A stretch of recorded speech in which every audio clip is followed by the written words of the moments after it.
software module. This is the blind plug. This is the wiring harness.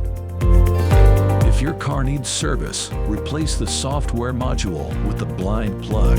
This has the same effect as if you were to remove the module completely.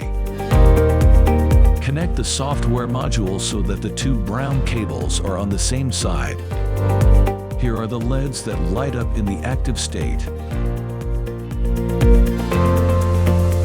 This connector is connected to the instrument cluster.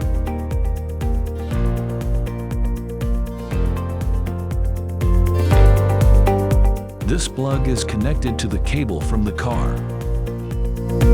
This is the cable that comes from the car.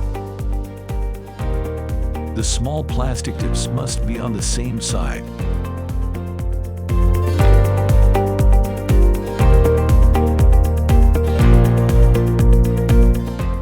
The red cable and the cable outlet must be on the same side.